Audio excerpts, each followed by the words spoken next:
नमस्कार. आजचे पाहुणे या कार्यक्रमात आपल्या सगळ्यांचं स्वागत. आपल्यापैकी एखाद्याला जर अचानक रुग्णालयात जायची वेळ आली तर तिथे गेल्यानंतर प्रत्येकाची स्थितीच गोंधळल्यासारखी होते.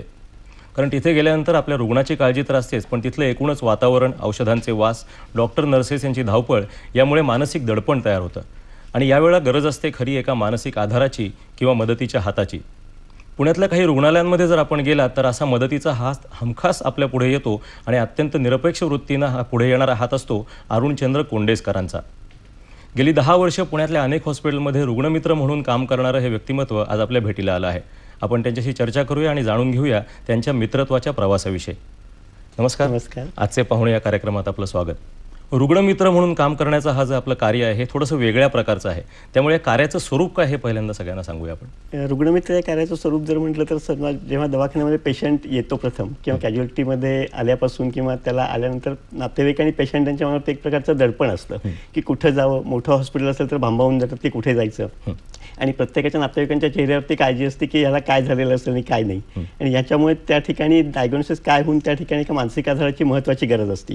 मग तो अनेक स्वरूपाचा असतो. थोडक्यात जर याचं आपण विश्लेषण केलं तर मी असं म्हणेन की पहिला शारीरिक, दुसरं वैद्यकीय, तिसरं भावनिक आणि चौथं सामाजिक, असं या 4 अँगलनी जर त्याचा विचार केला तर भावनिक आधार हा खूप महत्त्वाचा असतो. पेशंटला काय झालेलं आहे ह्याच्यापेक्षा त्याला कशा प्रकारे आपण त्याला मानसिक आधार दिला पाहिजे हे खूप महत्त्वाचं असतं. थोडक्यात मी एक असं उदाहरण देईन भावनिक आधाराच्या बाबतीत म्हणताना की समजा पेशंट बेडवरती आहे आणि त्याला तुम्ही भेटायला गेलेला आहात आणि तुम्ही गाडी घेतलेली ती सांगण्यासाठी तुम्ही त्याला गेलेला आहात, पण त्याच्यासोबत तुम्ही त्याला एवढंच म्हणा की मी माझं ड्रायव्हिंग वगैरे व्यवस्थित जमल्यानंतर तुला गाडीतनं फिरायला घेऊन जाणार आहे, तर तो जो आधार त्याला आहे तो त्याला निम्मा आजार पण सहन करायला मदत मिळवून देतो. आणि अशा स्वरूपाचं हे कार्य करताना जेव्हा पेशंटला जर समजा अतिदक्षता विभागात ॲडमिट करायची वेळ आली तर मग नातेवाईकांचा चेहरा खूप गोंधळलेला असतो. काय करावं कळत नाही. औषध आणून द्यायला त्यांच्यापाशी कोणी नसतं, पैशाची मदत नसती, किंवा त्याप्रमाणे घरी समजा जर रक्ताची आवश्यकता असेल तर घरीसुद्धा निरोप द्यायला कोणी नसतं किंवा कुठल्या प्रकारे रक्त गोळा करावं, काय करावं. तर ह्या सगळ्यासाठी एका रुग्णमित्राची अतिशय आवश्यकता असते आणि तेच काम मी पुण्याच्या संजीवन रुग्णालयामध्ये करतो आहे. आणि हे करताना आज जेव्हा मी अनेक ठिकाणी फिरतो तेव्हा लक्षात आलेलं आहे की मानसिक आधार जर त्याला दिला तर औषधाच्या जोडीला मानसिक आधाराचं जर गरज दिली तर पेशंट त्याच्यातून निम्मा बरा होऊन जातो. म्हणजे बरं होण्याचा आत्मविश्वास देणं हे एक महत्त्वाचं काम आहे आणि अनेक प्रकारची मदत जी तिथे माहिती या स्वरूपात हवी असू शकते ती देण्याचं काम रुग्णमित्र या नात्याने तुम्ही करता. तर अशा पद्धतीचं काम करावं अशी गरज तुमच्या कधी लक्षात आली आणि त्याच्याकडे तुम्ही वळलात कधी? त्याच्याबद्दल असं झालं की माझी पत्नी सुनंदा कोंडेसकर हिला 87 साली हृदयाचा त्रास निर्माण झाला. तिच्या 2 हृदयाच्या झडपा पूर्ण निकामी झालेल्या होत्या आणि त्या जेव्हा लक्षात आलं तेव्हा त्याच्यावरती ऑपरेशन हा पर्याय होता, पण तिच्या तब्येतीला झेपणार नव्हतं. त्याच्यामुळे तिच्या आधाराशी मला 11 वर्ष काढावी लागली. या 11 वर्षामध्ये साधारणतः दर 2-3 महिन्यानंतर अतिदक्षता विभाग, त्याच्यानंतर 2-3 दिवस बाहेरच्या रूम, असा हा सगळा 11 वर्षाचा प्रवास चालू होता. आणि जेव्हा हे 11 वर्षाचा प्रवासातले दवाखान्याचे अनुभव पाहिले होते, सुदैवाने मी स्वतःला खूप लकी समजतो कारण मला घरच्यांचा सगळ्यांचा खूप छान सपोर्ट होता. पण त्याचवेळी आजूबाजूचं काही मी वातावरण पाहिलं होतं की त्या पेशंटना कोणी भेटायला येत नाही, त्यांना मानसिक आधाराची खूप गरज आहे, त्यांच्यापाशी साधं जर काही एखादं औषध आणून द्यायचं म्हटलं तर कोणी नाही आहे. तर हे जेव्हा सगळे अनुभव पाहिले होते तेव्हा त्यामुळे पत्नी गेल्यानंतर मी असं ठरवलं की आपण ह्या कार्यामध्ये उतरायचं. पत्नीच्या बाबतीत सांगायचं म्हटलं तर ती संत साहित्याची अभ्यासक होती आणि डॉक्टर यू पठाणांची आवडती विद्यार्थिनी होती. त्यामुळे एक असं मला लक्षात आलं की संत साहित्याची जर जोड अभ्यासला असेल तर आपण आजार हा बऱ्याच प्रकारे चांगल्या प्रकारे सहन करू शकतो. आणि त्याच्यानंतर जेव्हा ती 98 साली गेली त्याच्यानंतर तिची जी 11 वर्ष ज्यांनी पूर्ण ट्रीटमेंट केली होती त्या डॉक्टर अतुल देशपांडेंच्याकडे मी गेलो आणि त्यांना विचारलं की माझं असं काम करायची इच्छा आहे. तर त्यांनी मला सांगितलं की याच्यासाठी फक्त वैद्यकीय संचालक, ॲडमिनिस्ट्रेटर यांची परमिशन घ्यायला लागेल. त्याप्रमाणे मी संजीवन रुग्णालयाच्या प्रशासकांची आणि वैद्यकीय संचालकांची परवानगी घेतली आणि मग माझं हे कार्य मी सुरू केलं. आणि हे कार्य करताना मला अनेक ठिकाणाहून नंतर बोलावणी येत गेली आणि लोकांनी मला रुग्णमित्र ही पदवी नंतर दिलेली आहे. बरोबर. PM रुग्णालय किंवा अन्य रुग्णालय सोडता अन्य संस्थांशी पण आपण निगडीत आहात आणि तिथेही समाजकार्य करतात, तर अशा संस्थांचा काही उल्लेख आणि अनेक संस्थांचे म्हणजे हॉस्पिटलपैकी मी संजीवन दीनानाथ मंगेशकर रुग्णालय, ससून हॉस्पिटल, KM हॉस्पिटल मुलांचं वॉर्ड या ठिकाणी काम करतो, सिप्ला कॅन्सर सेंटरला आहे. पण त्याचबरोबर वंचित विकास, जाणीव संघटना, त्याच्यानंतर ब्रेस्ट कॅन्सर सपोर्ट ग्रुप, अशा ह्या निर्णय संस्थांची. त्याच्यामध्ये मुख्यतः मला उल्लेख करावा लागतो अंध मुलांच्यासाठी पण मी काम करतो. निवांत अंधमुक्त विकासालय म्हणून पुण्यामध्ये जे आहे त्या संस्थेच्या कार्यामध्येही मी सहभागी आहे. आणि त्या ठिकाणी आमचे अंध मुलं काही उत्कृष्ट ग्रीटिंग वगैरे पण तयार करतात, तर त्याचाही काही प्रकारे निर्णया ठिकाणी आम्हाला उपयोग होतो. आणि हे सगळे करत असताना जेव्हा मला निर्णया ठिकाणी लक्षात आलं की सगळ्या संस्थांनी मला बोलवलेलं आहे आणि माझं कार्य निर्णया ठिकाणी गेलेलं आहे, त्याचा मला जास्त आनंद वाटला. इतके वर्ष काम करताना अनेक रुग्णांशी संपर्क आला असेल, सगळेच चांगले अनुभव येतात असंही नाही, त्यामुळे एकूण या 10 वर्षाच्या कालखंडामध्ये आलेले बरे वाईट अनुभव आम्हाला सांगाल का?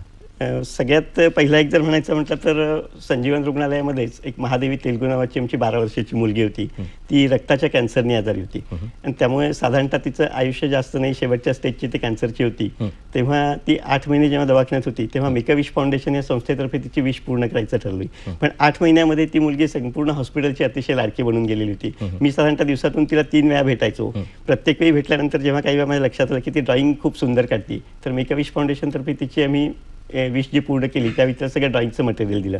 ते ड्रॉइंगचं मटेरियल दिल्यानंतर मी तिला सांगितलं होतं की मी रोज रात्री जेव्हा तुझ्या भेटीला येईन त्यावेळी तुम्हाला दिवसातनं कमीत कमी 2 चित्र काढून दाखवलेली पाहिजेस. त्याप्रमाणे ती मुलगी सुंदर चित्र काढत होती आणि बघता बघता एक खूप मोठा गठ्ठा चित्रांचा तयार झालेला होता. आणि त्याच वेळी योगायोगाने या वंचित विकास संस्थेच्या एका डायरेक्टर तिथे आलेल्या होत्या. तेव्हा मी त्यांना ती पुस्तकं दाखवली. ती चित्र तिची सगळी बघितल्यानंतर त्यांनी आपल्या रानवारा मासिकासाठी तिची चित्र घ्यायची ठरवली आणि तिने काढलेली 4 चित्र रानवारा मासिकावरती छापून आली. आणि सुदैवाची गोष्ट अशी की त्याच वेळी रानवारा कृतज्ञता पुरस्कार हा तिच्या चित्राला मिळाला. पण वाईट एकाच गोष्टीचं वाटतं की हे सगळं बघायला ती मुलगी नव्हती आणि आम्ही बराच प्रयत्न केला पण नंतर तिचा काही आम्हाला तपास लागू शकला नाही. दुसरं आणखीन एक जर उदाहरण म्हणायचं म्हटलं तर की जी मला बहीण भाऊ म्हणून पुण्यात आलेली होती ती डॉक्टर वृंदा मोकल म्हणून. तिला 1 नाही 2 नाही तर 5 प्रकारचे कॅन्सर होते, ब्रेस्ट, ब्रेन, बोन, लंग आणि लिव्हर.